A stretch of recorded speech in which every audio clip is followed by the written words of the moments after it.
quelle que soit ta prison, quelle que soit ta douleur, quelle que soit ta situation, Dieu fera. L'Alliance des évangélistes et ses invités vous propose désormais un nouveau rendez-vous avec la parole de Dieu sur KMT Télévision. Bonjour à tous, donc c'est encore une opportunité pour nous d'être là aujourd'hui afin de pouvoir partager la parole de Dieu. Vous savez que cette émission a pour but de partager la parole de Dieu avec vous et surtout avec cette opportunité que vous nous donnez de pouvoir rentrer chez vous sans avoir à frapper à la porte, que Dieu soit béni. Et puis, je crois qu'il y a des personnes qui nous regardent régulièrement. Je salue tous ceux qui quittent leurs occupations afin de pouvoir consacrer ces 1 heure à cette émission tous les jours, plutôt jusqu'à du lundi au vendredi. Et ce matin, j'ai avec moi 2 personnes que vous allez certainement reconnaître, qui étaient avec nous il y a quelque temps et qui vont se présenter. Donc moi, je suis pour rappel le frère Marius, donc vous me connaissez. Et dans le cadre de cette émission, l'Alliance des évangélistes, nous voulons vous apporter un maximum d'informations. C'est pour cela que vous avez diverses personnes qui interviennent. Et d'ailleurs, le titre est bien mentionné, l'Alliance des évangélistes, avec ses invités. Et ce matin, j'ai 2 invités avec moi. Donc je commence à ma droite. C'est Hans-Peter, d'origine suisse, et ici à la Martinique depuis de longues années. Et j'ai le privilège de présenter mon ami de longue date. On t'appelle ici frère Jean, et toi, tu es de nationalité hollandaise. Et on s'est rencontrés pour la première fois aux Pays-Bas il y a bien des années, n'est-ce pas? C'est là même donc que tu as prié avec le frère Boncoeur pour ma conversion. J'étais à Utrecht et donc je me suis converti, je me suis jeté dans le travail et après 7 ans, tu es venu prêcher quelque part et j'étais là et tu as dit on a besoin d'un couple pour la Martinique.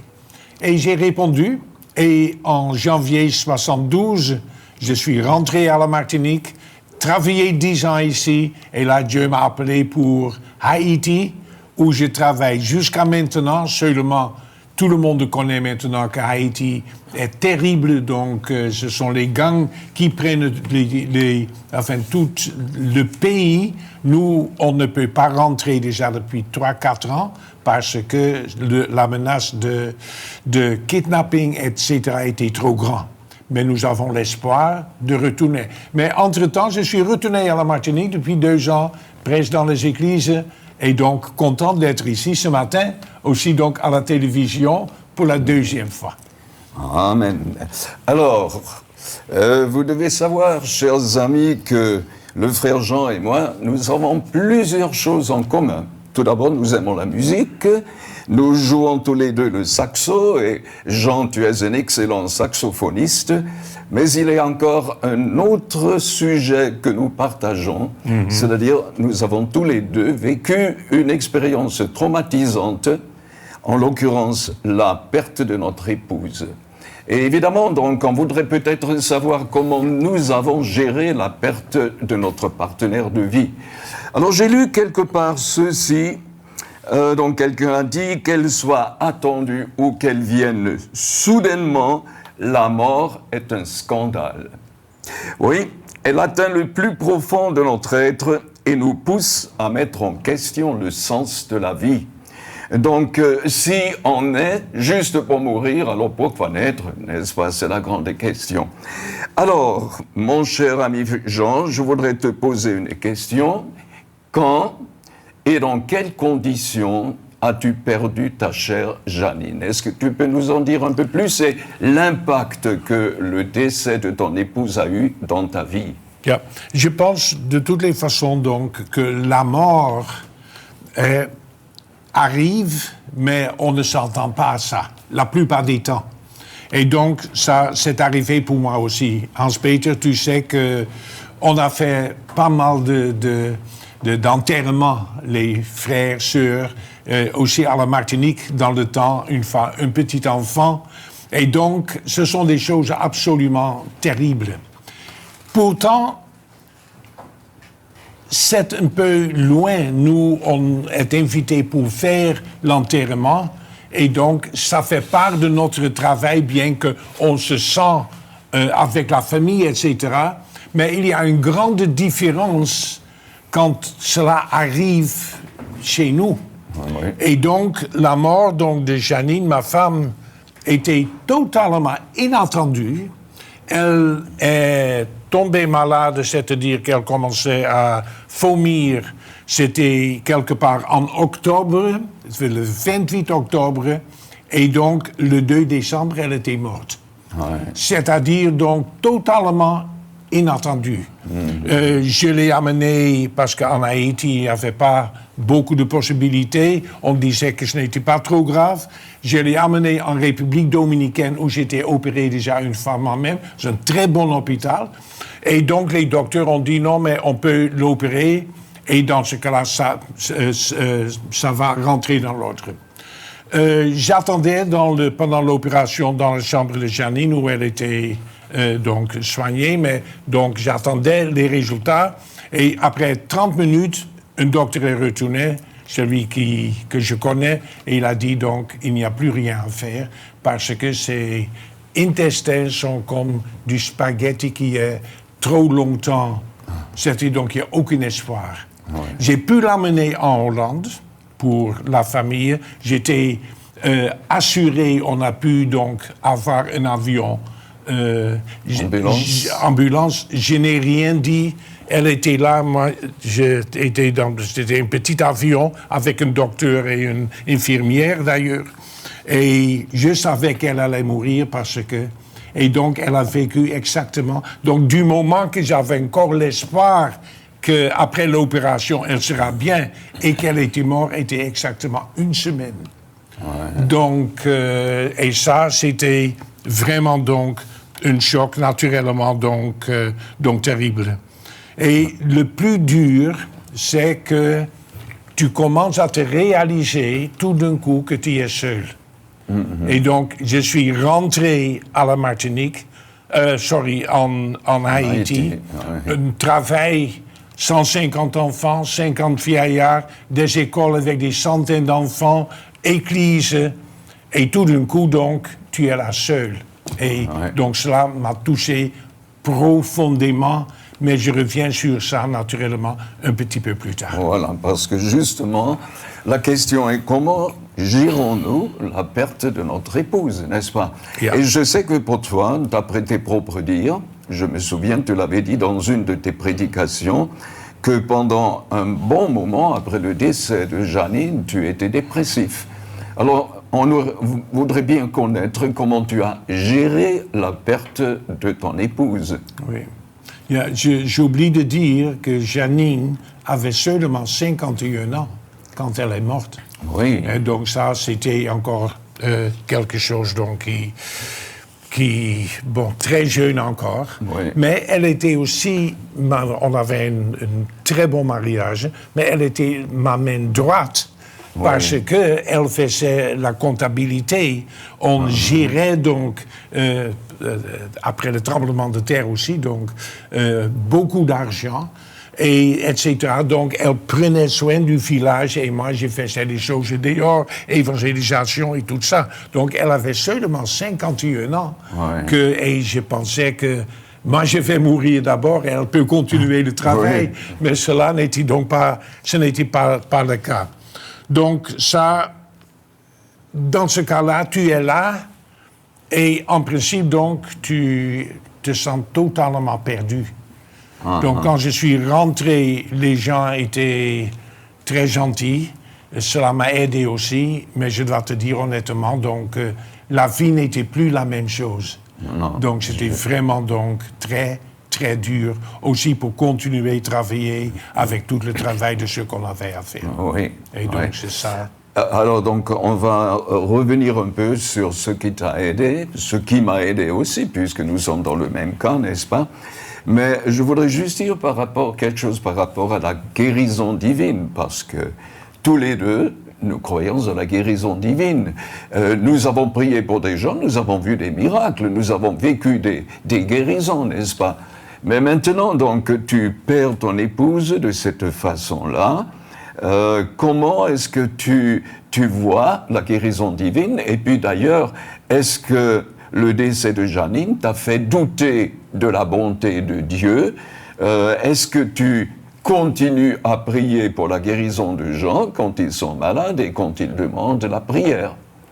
Oui, donc je pense qu'étant pasteur et travailleur de Dieu sincère, que le message donc de guérison, j'ai trouvé ça dès le début donc une chose très dure, difficile, parce que on a prié avec combien de personnes et nous voyons donc qu'ils ne sont pas guéris.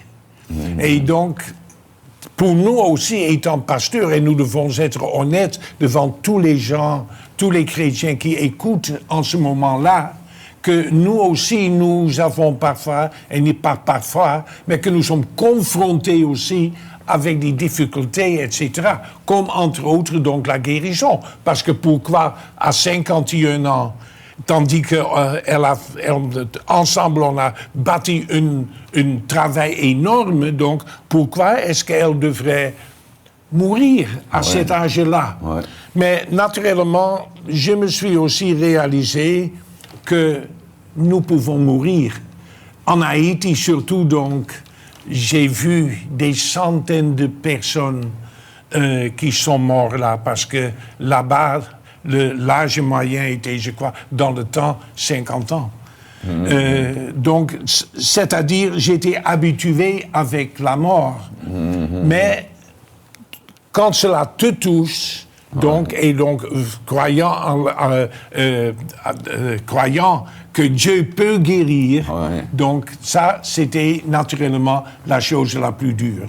Mais je dois vous dire honnêtement que j'ai pu dépasser cette chose-là aussi, cette disons, terrible chose qui t'arrive, que j'ai gardé la foi en Dieu. Amen. Et ça, c'est une chose, donc, et j'ai continué aussi pour prier pour les gens. Quoique je ne peux pas guérir, Dieu peut le faire. Mais à un certain moment, donc, nous voyons que des choses n'arrivent pas toujours. Et ce qui est très important, Dieu nous n'a pas promis un chemin facile. Nous pensons donc, hop, on est dans la gloire, alléluia, c'est toujours alléluia. Dans nos vies, ça, c'est pas le cas comme ça. Et donc, la mort fait aussi part de cela. Mais je n'ai jamais douté en Dieu. Ma foi m'a aussi fait passer par cette phase, et il y a plusieurs phases dont je veux expliquer tout à l'heure, qu'à un certain moment, j'ai pu accepter naturellement aussi la mort de Janine.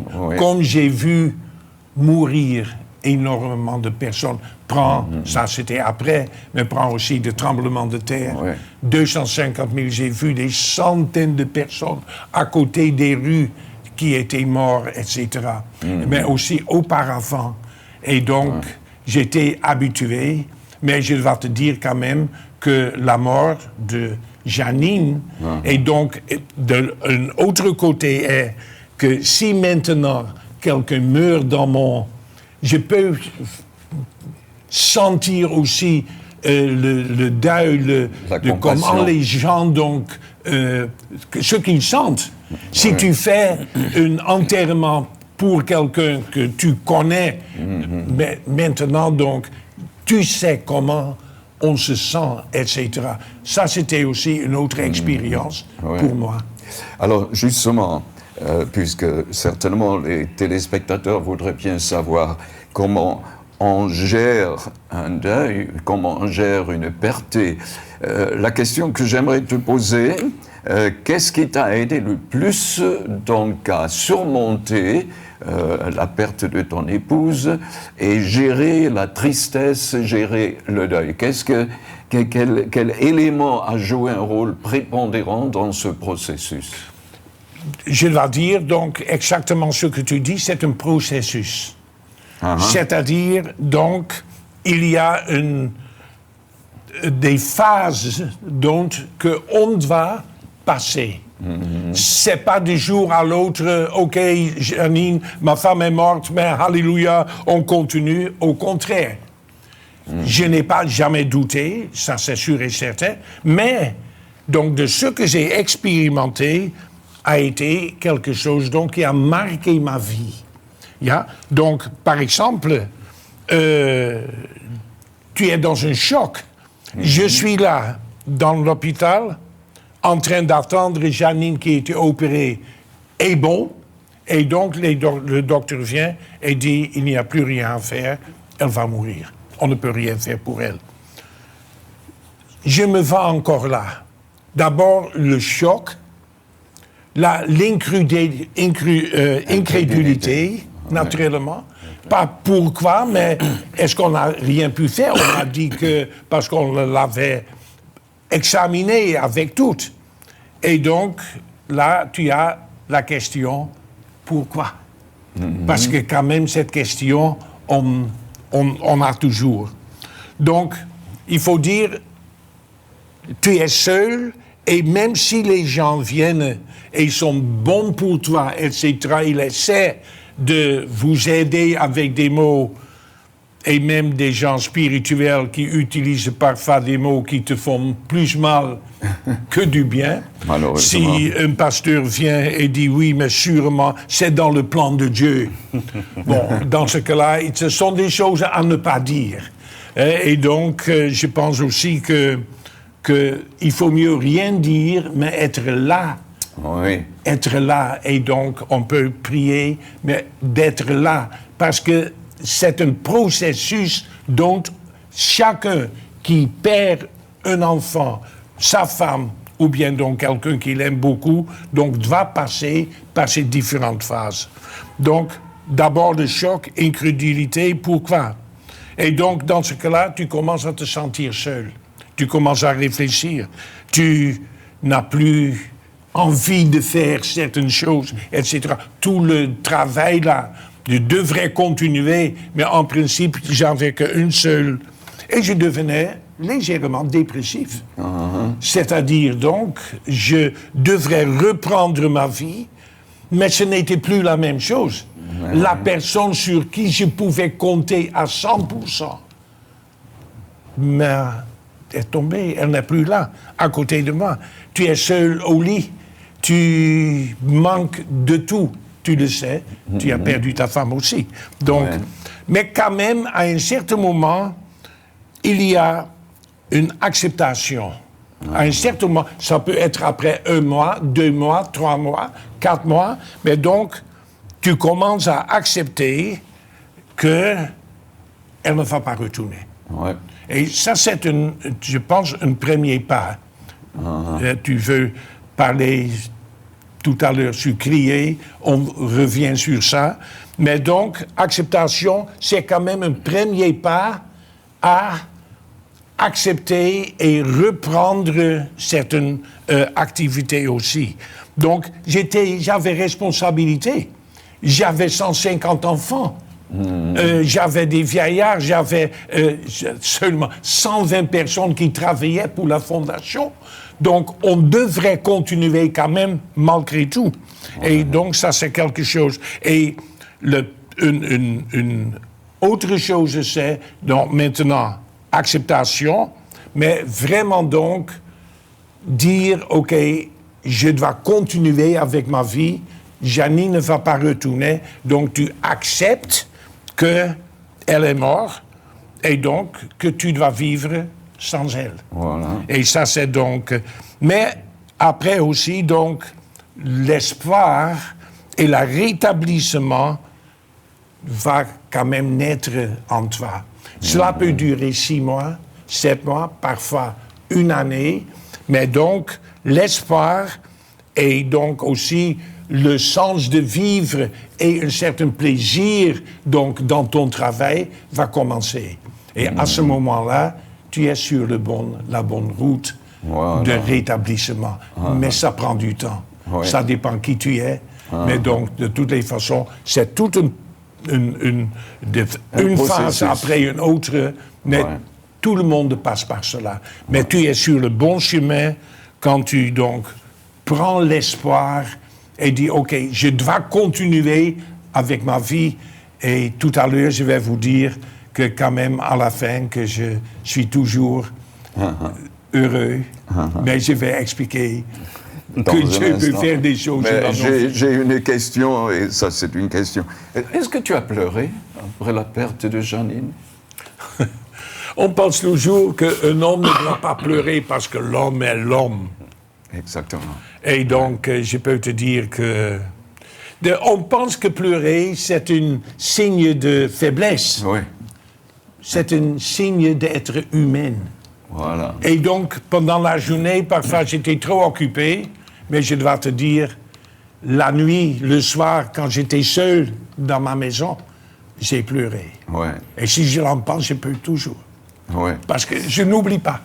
Mais donc, alors ça c'est mon expérience, puisque j'ai perdu mon épouse, elle était un peu plus âgée que la tienne, et tu sais, après son décès, j'ai logé pendant un certain temps un STF. Et à un moment donné, il m'a posé la question, est-ce que tu as pleuré? J'ai dit oui. Il a insisté, est-ce que tu as beaucoup pleuré? J'ai dit oui. Bon, pour moi, c'était plutôt le matin que le soir, contrairement à toi. Mais tu sais que c'est complètement faux de dire, surtout donc on le dit aux petits garçons, ah, un garçon, ça ne pleure pas. Alors, la Bible tient un autre langage. J'ai ici un verset, c'est David qui dit « L'Éternel entend la voix de mes larmes ». L'Éternel entend la voix de mes larmes. C'est un verset qui me frappe, qui me touche. Autrement dit, nos larmes ont un langage. Il y a d'ailleurs un magnifique chant qui dit que les larmes sont un langage que Dieu comprend. Et si Dieu nous a donné des larmes, c'est tout simplement parce que c'est un moyen d'exprimer tantôt notre joie et tantôt notre tristesse. Absolument. Donc voilà. Alors, oui, donc pour toi aussi, donc tu as pleuré. En ce qui concerne donc mon cas, j'ai trouvé de la force, donc après la perte de mon épouse, évidemment dans ma relation avec le Seigneur, dans la parole de Dieu et dans la prière. Mais donc, tu as parlé de ces différentes étapes, je les ai franchies, comme toi. Et j'ai découvert que Dieu est un merveilleux consolateur, alors que, je dois avouer, quand je l'ai perdu, j'ai dit au Seigneur, tu sais que nous t'avons servi fidèlement, et c'est maintenant quand tu permets tout d'abord qu'elle développe la maladie d'Alzheimer, et puis qu'elle décède. C'est ainsi la façon dont tu récompenses notre service. C'était une première réaction. Alors, je m'en suis repenti de ça. Mais donc, je sais que Dieu est un merveilleux consolateur et c'est ce que je peux dire à toute personne qui nous écoute et qui est peut-être en cette phase de deuil. Faites confiance au Seigneur. Mais, Jean, nous parlons de perte. Il y a d'autres genres de pertes. Et je pense maintenant à ton propre fils Matthew, qui avait une entreprise en informatique en Haïti qui marchait très bien, n'est-ce pas? Et donc, par le biais de tous ces événements qui se sont passés, il a perdu ce qu'il avait fondé, donc en quoi il avait investi quand même tout son être, je pourrais dire. Alors, comment expliques-tu ce genre de perte? Est-ce qu'il y a une explication biblique pour ce genre de calamité? Qu'est-ce que tu dis? Donc, puisque donc évidemment, c'est ton fils, tu as suivi donc aussi cet événement, cette tragédie. Avant de répondre sur ça, je voulais quand même retourner encore sur ce que tu as dit de ta femme. D'accord. Parce que Janine était morte dans 1 mois et 4 jours. Oui. Mais tu as vécu longtemps, des années, avec une femme qui avait Alzheimer. Oui. Et donc, ça, c'était totalement différent. Tu as pu le faire venir, je ne dis pas... ce que j'ai vécu, c'était plus grave, je ne veux pas parler sur ça parce que c'est pas vrai. Mais donc, comment est-ce que tu as eu beaucoup de problèmes encore en plus avant qu'elle était morte? Parce qu'elle commençait à perdre sa tête. J'étais témoin donc, de cela. Mais comment est-ce que tu as vécu ça à un certain moment? Parce qu'il y a des gens qui ont affaire avec quelqu'un qui est malade longtemps avant de mourir, etc.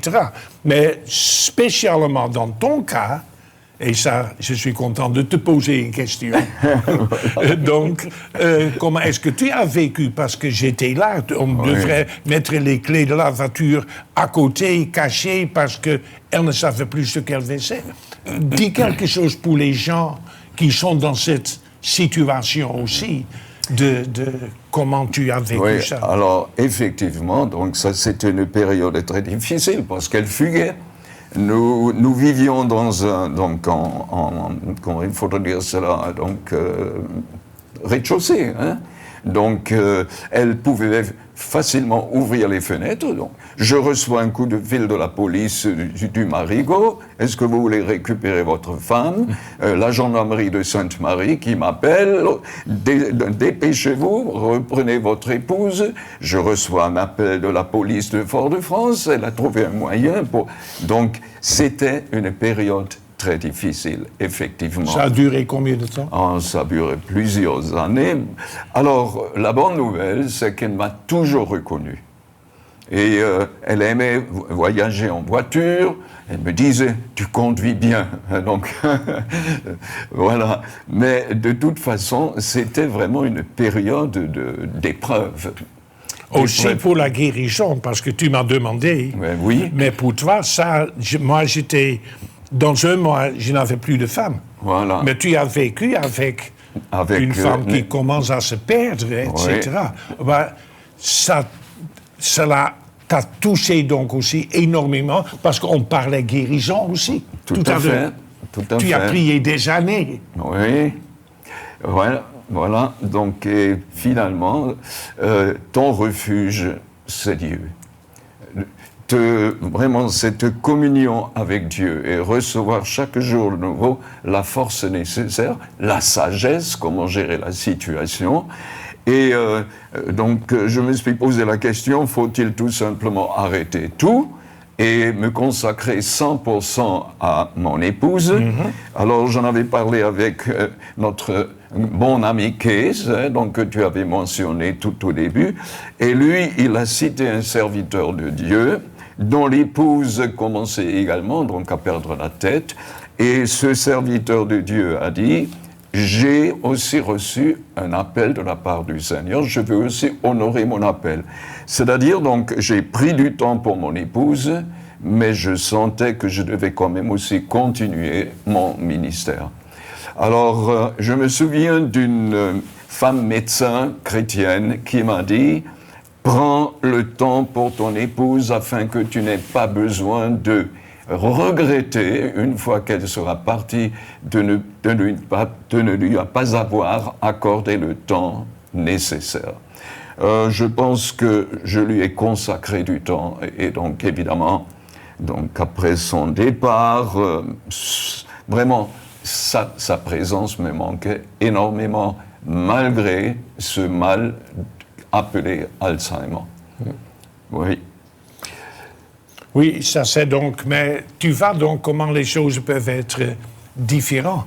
Oui. Et donc, et il faut avoir des sentiments pour ça, parce que cela arrive aussi chez les chrétiens, naturellement. Parce que, je te l'ai dit, on a parlé un petit peu dimanche pour ces moments qu'on a. Oui. Si les chrétiens ne mourraient pas avant 100 ans, eh bien, dans ce cas-là, soyons honnêtes, le monde entier serait... Il n'y aura plus de musulmans, il n'y a plus de bouddhistes, il n'y a plus de... Tout le monde devenait chrétien, parce que tout le... Et donc, ça, c'est pas une réalité. Si, regardez, la mort peut venir à n'importe qui, à n'importe quel moment. Si tu traverses une route, tu ne regardes pas à droite, tu ne regardes pas à gauche, mais tu es en train, comme il m'est presque arrivé de toucher quelqu'un qui était sur son téléphone, c'était aux États-Unis, j'étais là pour 2 semaines, avec une voiture louée, naturellement, et donc il traverse parce qu'elle ne regardait pas. J'ai pu tout juste m'arrêter. C'est-à-dire, mais combien de gens donc qui meurent de cette façon? Nous mangeons des choses dont on ne sait pas ce qu'on a mis là-dedans, parce que certaines nourritures ont été reprises, parce qu'ils étaient dangereux pour des gens qui vivaient dans des maisons qui avaient été faites en asbeste et sont morts de cancer. Donc aussi un chrétien donc, peut naturellement mourir. Mais donc comment est-ce qu'on va l'aborder et retrouver, c'est-à-dire quand même sa paix, et donc de pouvoir le dire, Seigneur, je ne comprends pas, mais on aura le temps plus tard d'en parler. Avec Dieu. Voilà. Mais donc, je veux continuer ma vie quand même parce que je n'ai jamais douté de Dieu. Aussi dans ces moments donc difficiles. J'ai des questions, mais je n'ai jamais douté vraiment. Donc, aussi après la mort de Janine, donc j'ai continué. C'était un temps difficile, mais Dieu m'a quand même remis. Je viens là dans quelques minutes sur cela. Et parce que je veux donner l'espoir aux gens qui m'écoutent et qui ont perdu ou viennent de perdre. Sûrement, il y a des chrétiens là, des personnes. Donc, je veux leur donner quand même l'espoir que Dieu peut faire toutes choses bien. C'est-à-dire bien, Janine, je ne vais jamais oublier.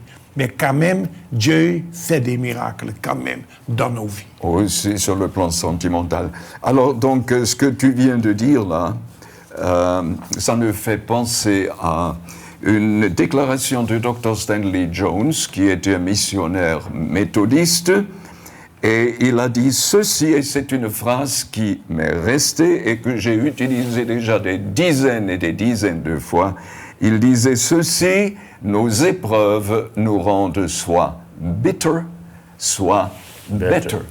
Alors donc, bitter veut dire amer, better veut dire meilleur. C'est-à-dire, nos épreuves auront toujours une répercussion. Pour les uns, ces épreuves font d'eux de meilleurs chrétiens. Pour d'autres, il y a l'amertume qui s'installe dans le cœur. Et je voudrais juste donner une anecdote, donc un exemple de la réalité de cette déclaration. J'ai ma première petite fille, arrière-petite-fille plutôt, elle est décédée, elle n'avait pas encore tout à fait 32 ans. Elle était mariée et elle avait laissé un petit bout de chou qui n'avait pas tout à fait une année. Lorsqu'elle est décédée, et là encore, malgré les prières, malgré les jeûnes de la famille et de chrétiens, son mari m'a dit « cette épreuve me rapproche de Dieu ». Alors, ça c'est « better ». C'est l'épreuve l'a rendu meilleur. Il a fait grandir spirituellement. J'ai une nièce qui est mariée avec un Kosovar, de souche musulmane. Bon, elle ne pratique pas. Mais de toute façon, ils avaient 2 filles, et l'aînée, une jolie fille, jolie jeune femme, 28 ans, 29 ans à peu près, crise cardiaque foudroyante, et elle est partie. Et le mari de ma nièce, c'est un charmant garçon que j'aime bien, il a dit « Je ne peux plus croire en un Dieu qui permet une telle chose. » Bitter, amer. Alors nous avons 2 situations qui se ressemblent beaucoup. Il y a une perte d'une épouse et d'une fille, et la réaction des 2 côtés donc est diamétralement opposée. Et je voudrais te dire ce matin, chers téléspectateurs, chers amis, donc quelle que soit la situation dans laquelle vous vous trouvez, votre attitude envers l'épreuve est déterminante. Et je suis persuadé que nous pouvons transformer nos épreuves en quelque chose d'utile, un moyen de croissance spirituelle. Et au fond, c'est ce que tu as vécu aussi et ce dont tu peux parler maintenant. J'ai fait une prédication là-dessus, aussi les mois passés, donc ici à la Martinique. Oui. Une expérience, une mauvaise expérience, un problème dans nos vies a toujours son effet sur le chrétien. J'ai dit et je l'ai montré en me mettant debout, je suis ici, le problème vient, et si le problème est passé, je ne suis plus le même. Je peux faire deux choses. C'est ce que tu as dit. Ça, c'est avancer, dire, Seigneur, c'était très difficile, mais je me tiens à vous. Ou bien, comme tu dis, la fille qui a dit, je ne veux plus jamais croire en Dieu, comme si c'est Dieu qui lui a donné une attaque de cœur. Et donc, tu recules. Et donc, je veux dire, avec cette prédication, soyez prêtes pour des choses qui peuvent arriver dans nos vies. Et donc, soyez spirituellement aussi prêtes pour faire face à des moments qui sont très, très difficiles parce qu'ils vont arriver dans la vie de tout le monde. C'est-à-dire multimillionnaires ou pauvres, ça n'a rien à voir, mais nous tombons dans des problèmes. Étant chrétiens, nous ne restons pas les mêmes. On devient plus fort ou bien on devient plus faible. Un des deux. C'est le même principe. Voilà, exactement. Tu parlais d'ailleurs donc sur Matthieu, donc mon fils. Naturellement, regarde en ce moment-là, et les gens ne se réalisent pas que nous sommes au milieu des derniers temps. Regarde comment le temps change. En France, en ce moment-là, et en Espagne, j'ai vu à la télé, on peut tout voir maintenant, des gens qui ont tout perdu, c'est-à-dire de l'eau qui a envahi leur maison. Ils ont perdu leur, etc. Nous vivons dans le dernier temps. Et donc, nous voyons de plus en plus, donc, que Dieu va venir bientôt, je ne sais pas quand. Mais regardez, Jésus a dit, regardez les signes, et nous voyons, regardez Poutine, regardez la Chine, regardez les États-Unis, avec un président qui ne sait plus ce qu'il fait, mais très, très dangereux. Des gens qui peuvent commencer une guerre qui ne s'arrête pas. Et donc, c'est ça ce que Jésus a dit. Et c'est ça, regardez les signes. Et je pense que ça, c'est nécessaire. Ce que mon fils a vu 2 fois d'ailleurs, c'est, disons, c'était difficile, mais cela n'a rien à voir vraiment avec ce qui va arriver encore. Et de ce que nous pouvons vivre dans nos vies, la mort comme des choses terribles. En Hollande, on vient de parler de cela. Donc, 3-4 enfants qui ont été poussés devant un train. 4 familles qui ont perdu leurs enfants, 3 ans, 4 ans. Donc, ça, c'est des vraies choses. Tu peux recommencer ta vie avec, quand tu perds quelque chose, comme mon fils qui a été attaqué 2 fois, toutes choses brûlées, pris, etc. Tu peux recommencer. Mais quand tu as perdu quelqu'un, donc ça, c'est une autre chose. Chapitre, oui, tout à fait. Oui. Alors, tu sais, Jean, que la Bible nous dit que toutes choses concourent au bien de ceux qui aiment Dieu, de ceux qui sont appelés selon son dessein. La plupart des chrétiens ne citent que la première partie, alors que la deuxième partie est la partie la plus importante. De ceux qui sont appelés selon son dessein. Et je demande souvent aux chrétiens, mais quel est ce dessein? Et dans la plupart des cas, on ne sait pas. Je dis, mais lisez le verset suivant. Le verset suivant nous dit que Dieu veut nous transformer à l'image de Jésus-Christ.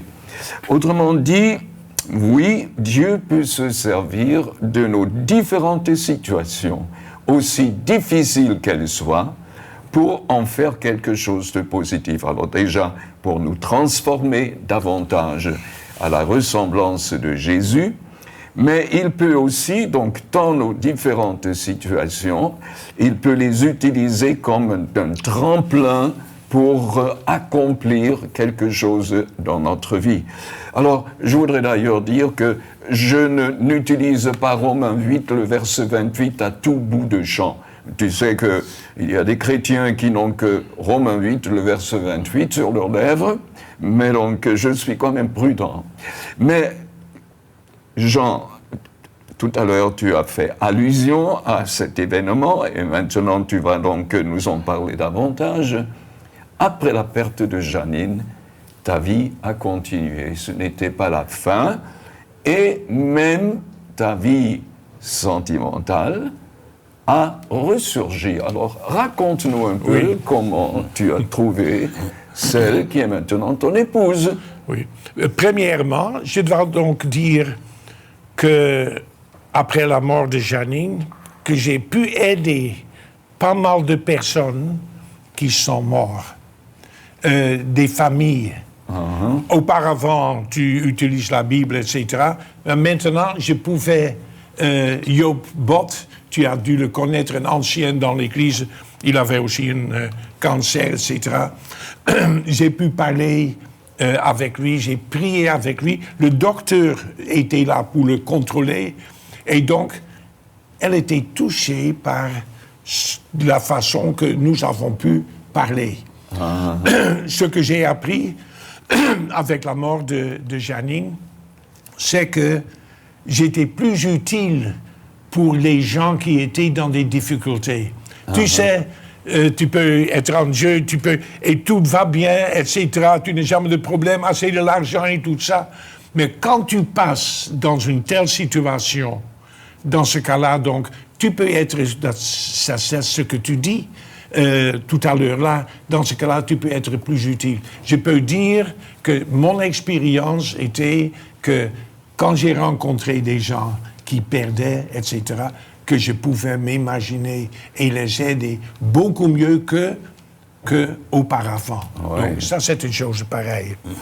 Et donc, maintenant, une bonne nouvelle, et ça, c'est les phases donc, que j'ai déjà donc, rencontrées, racontées. Donc, ça, c'est qu'à un certain moment, donc, et ça peut durer 1 an, 2 ans, que tu reprends la vie. Ouais. Et même, bien que j'avais dit, je ne me marie plus jamais, que Dieu peut changer les choses. Parce que, et ça, je dis ça pour ceux qui sont dans la même situation. Ouais. Des hommes ou des femmes qui, en ce moment-là, donc, ont perdu leur mari, leur femme, il y a de l'espoir.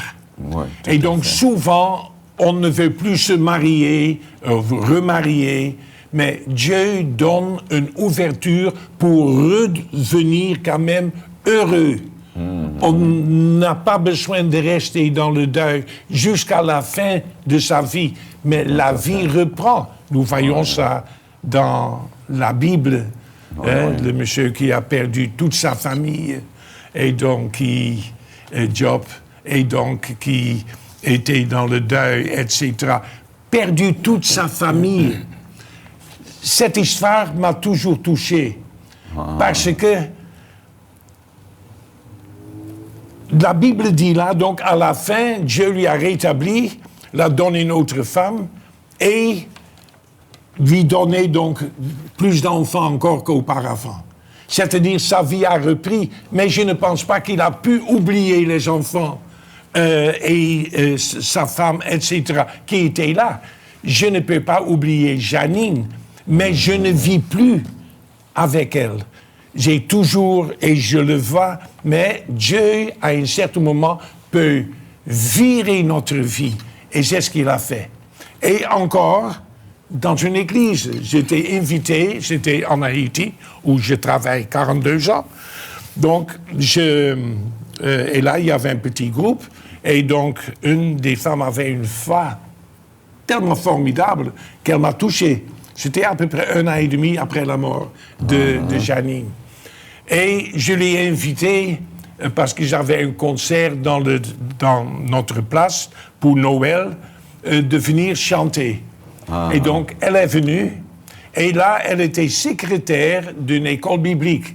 Et nous avons un centre derrière qu'on louait aussi pour des groupes qui venaient. Et par hasard, son groupe, c'est-à-dire son école, était un mois après dans notre centre. Ouais. Donc, elle était là, je suis allé voir. Enfin, pour faire une histoire longue, assez courte. Donc, on est tombé amoureux. Et donc, en ce moment-là, cela fait 16 ans que je suis marié avec cette femme formidable haïtienne. Donc, et on a une vie absolument fantastique. Je n'oublie pas Janine, mais Dieu m'a aidé à devenir encore heureux. Et je veux dire ça sur tout le monde qui écoute là maintenant. Parfois, il y a des gens, je ne peux pas me remarier encore parce que ça ne sera plus le même. Non. La vie n'est plus jamais le même quand on perd quelqu'un qu'on aime. Mais Dieu peut quand même changer ta tristesse en bonheur. Amen. Et donc, je dois vous dire que je suis reconnaissant donc que Dieu a agi dans ma vie et a placé à côté de moi une femme qui m'aime et je l'aime beaucoup. Et si je ne le vois pas pendant un jour, elle me manque, de toutes les façons. Et donc, ça, c'est l'espoir qu'on peut avoir. L'espoir que Dieu est capable donc de changer nos vies. Amen. Et donc de devenir quand même quelqu'un qui est heureux et qui peut vivre. C'est ça. Donc, il n'y a pas d'âge pour l'amour, visiblement, puisque donc, ça fait déjà 16 ans donc, que tu es avec Je me suis marié avec elle quand j'avais 66 ans. Oui. Et donc, nous sommes 16 ans donc mariés. Je dois vous dire honnêtement, c'est elle qui me tient debout. C'est-à-dire, elle est jeune, je commence à avoir des problèmes de jambes, mais donc, elle aime bien, comme chaque femme, donc fait un petit... tu vas donc sortir, etc., etc. Eh bien, je suis obligé de la suivre. Ah, oui. Donc, je marche quand même derrière elle. Elle va chercher, là, je m'assois. Mais je veux dire, on a une vie de bien. Et donc, une vie que je pensais pour moi, c'était fini, est quand même recommencée. Et je peux dire ça à chaque personne. Donc, Dieu est là et il peut changer votre tristesse en joie. En allégresse. Amen. Tout à fait. Oui, donc un grand merci pour ton partage, Jean. Et donc, nous aimerions encourager nos amis qui nous regardent qu'effectivement, peut-être as-tu aussi mis un trait sous ta vie où tu as abandonné tout espoir pour un changement de situation. Mais notre Dieu est un Dieu qui nous surprend toujours et encore. Ça, c'est vrai. Et je voudrais donc encourager donc chacun à mettre sa confiance dans le Seigneur. La Bible nous dit que si quelqu'un est en Christ, il est une nouvelle création ou créature. Les choses anciennes sont passées, voici, toutes choses sont devenues nouvelles. Et si tu nous regardes et tu n'as pas encore fait ce pas, tu n'as pas encore cette relation personnelle avec Jésus-Christ, dans ce cas-là, nous t'invitons à ouvrir tout grand ton cœur et à le laisser entrer dans ta vie. Il est capable de transformer aussi ton existence et il va te donner un avenir. Il va te donner un but, des objectifs pour le reste de ta vie. Alors, notre cher Marius, je ne sais pas si donc nous sommes presque à la fin de notre émission. Oui. Je crois qu'on va ouvrir l'antenne s'il y a des gens qui veulent appeler. Comment tu dis? Éventuellement, s'il y a des gens qui veulent appeler. Ah bon, d'accord. Donc c'est possible. Bien, très bien. Donc, on peut poser... Oui, donc on va demander s'il y a des gens qui veulent appeler au sujet de ce qui a été discuté, notamment avec le témoignage de nos deux frères. Hein, si vous passez par les mêmes circonstances, vous avez quelque chose à dire dessus. Encore, si vous avez besoin d'aide, je pense qu'ils seront là. Ils sont là pour répondre dans la mesure du possible à vos questions. Donc, s'il y a un appel, en attendant que les gens appellent, eh bien, nous pouvons poursuivre. Hein. Nous avons encore 5 minutes. Oui. Okay. Oui. Bon, je crois que l'essentiel a été dit par rapport donc à la gestion du deuil. Tu as mentionné les différentes étapes. Alors, si quelqu'un se trouve dans une situation de deuil, de perte d'un être cher, nous devons savoir qu'il y a le processus du deuil que nous devons absolument parcourir si nous voulons donc, si nous voulons triompher de la situation. Et effectivement, s'il y a quelqu'un qui voudrait nous contacter maintenant, donc sentez-vous libre de le faire. Et ne restez pas surtout désespérés. Donc, si vous passez par cette situation, donc gardez l'espoir. Tout à fait. J'ai accepté Jésus quand j'avais 20 ans. Tu as prié, tu ne parlais même pas le hollandais. Donc, dans le temps, tu étais traduit et vous avez prié là pour moi. Et donc, je suis passé par pas mal de choses. Aussi en Haïti, où dans le tremblement de terre, nous sommes échappés de la mort. On a dû courir, la maison est restée debout. Donc, autrement, on serait mort déjà. Mais on a vu beaucoup de choses, et jusqu'à maintenant. Mais si vous écoutez en ce moment-là, et vous êtes dans cette situation, ne soyez pas désespérés. Je suis passé par là. Ça, c'est ce que j'ai dit, vient de mon cœur. Je ne l'ai pas appris à une école biblique de ce que je dois dire, mais avec amour.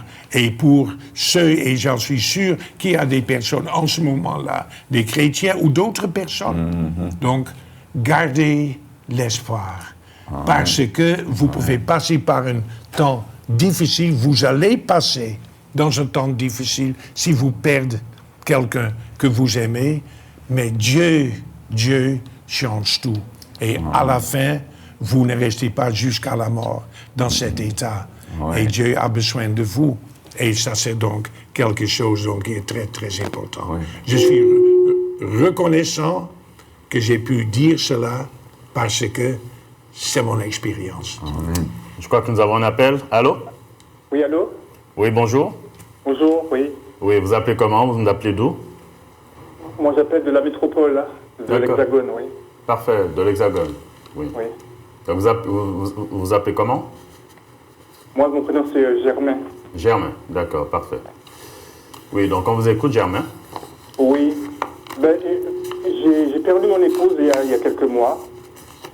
Donc, j'entends vos représentants à la télé. J'aimerais savoir si à un moment donné, on n'est pas un peu dépassé ou envahi par le genre de questions, comment ça va, est-ce que tu te refais une santé? D'accord, vous avez saisi la question? Je n'ai pas Oui, donc il a dit il a également perdu son épouse. Donc, est-ce qu'à un certain moment, on ne serait pas dépassé par certaines questions qui reviennent assez souvent, comme comment ça va, des trucs de ce genre? Oui, donc alors, je suis conscient qu'on peut, à un moment donné, être inondé par ce genre de questions. Et c'est vrai, donc tu ne veux pas être impoli. Mais d'autre part, nous savons qu'il y a aussi un trop-plein. Tout à fait. Et alors, pour être franc, ce n'est pas facile de gérer cette situation. Est-ce que tu comprends bien, Jean? Comment... alors déjà, si vous faites partie d'une église, dans ce cas-là, peut-être que le pasteur pourrait aussi donc intervenir et dire aux membres de vous donner un temps de repos, de répit. Tout à fait. Donc ça serait déjà une première démarche à faire. D'autre part, c'est vrai, c'est difficile. Les gens veulent témoigner leur affection à votre égard. Ils veulent donc leur sollicitude. Et c'est vrai, on ne veut pas les décourager. Hein, donc la situation n'est pas facile à gérer. Mais quand même, parce que j'ai lu certaines choses là-dessus, donc parfois une personne, cela suffit si quelqu'un est là. Et donc de demander des questions. On doit comprendre que 3 semaines, 4 semaines ou 6 mois après que quelqu'un est passé par cette chose-là, qu'il y a un temps donc, pour se remettre. Et ça, c'est pourquoi, quand on fait des visites, ne parle pas trop, parce que tu peux dire « Comment ça va ?» Non, ça ne va pas. Vous savez que ça ne va pas. On a besoin d'un certain temps.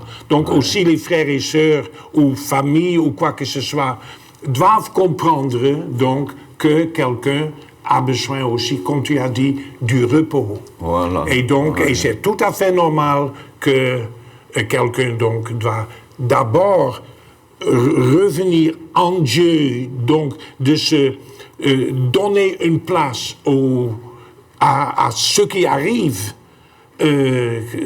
celui qui est mort, sa femme, donner ça une place. Il n'est pas encore, il lutte toujours avec ça. Donc on n'a pas besoin de dire comment ça va. Parce que... Donc le problème c'est qu'il y a un tas de gens qui posent cette question. Et tu ne veux pas être impoli. Tout à fait. Hein, donc, comment arrêter le fleuve de questions, c'est ça le problème. Je pense pour lui, donc à un certain moment, il peut dire, écoutez, je suis toujours en train de lutter. Si c'est un chrétien, je pense, donc il dit, mais Dieu est en train de me consoler. Oui, merci, oui. Ouais, c'est surtout ça. Oui. D'accord. Donc vous avez reçu? Je suis satisfait de la réponse, elle est complète. Merci beaucoup. D'accord. D'accord. Ok. Que Merci Dieu de votre appel. vous réconforte. Bye bye. Ouais, que le Seigneur vous réconforte. Ouais. Merci. Ouais.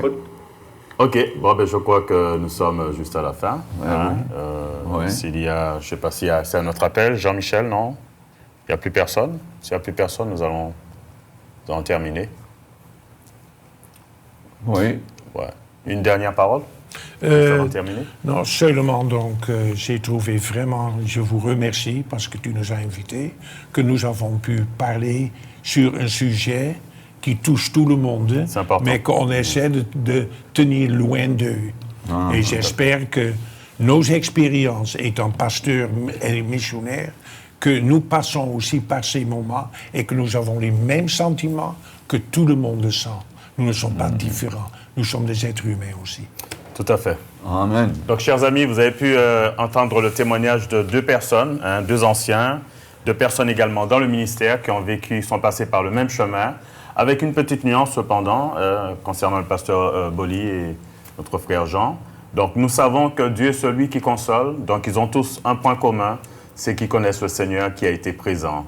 Et une chose que j'ai retenue surtout dans cette histoire, c'est que lorsque nous sommes frappés par un deuil, il y a des gens qui ne peuvent pas s'empêcher de faire certaines choses, de dire certaines choses. Malheureusement, le temps est court, on ne peut pas aller plus loin.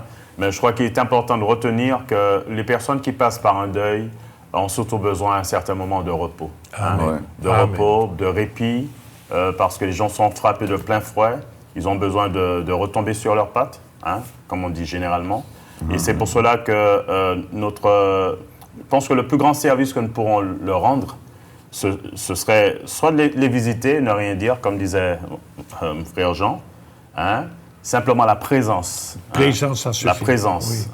Oui. Et certes, on voudrait tous encourager, mais je crois qu'il y a des encouragements qui vont au-delà du supportable. Et c'est là où ça devient un peu... C'est peut-être ambigu, c'est là où ça devient un peu difficile. Donc, on voudrait quand même vous encourager. Et puis, si vous êtes passé par ce même chemin, sachez bien que notre Seigneur est là. Et puis, si vous avez bien écouté leur intervention, il y a une restauration. Et puis, il y a pour certains également une résurgence. Ça a été le cas de mon frère Jean. En tous les cas, que Dieu vous bénisse. Et ce matin, nous voulons vous rappeler, quel que soit, Dieu fera. Qu'il vous bénisse. Amen. Amen. Amen, amen. Amen. Quelle que soit ta prison, quelle que soit ta douleur, quelle que soit ta situation, Dieu fera.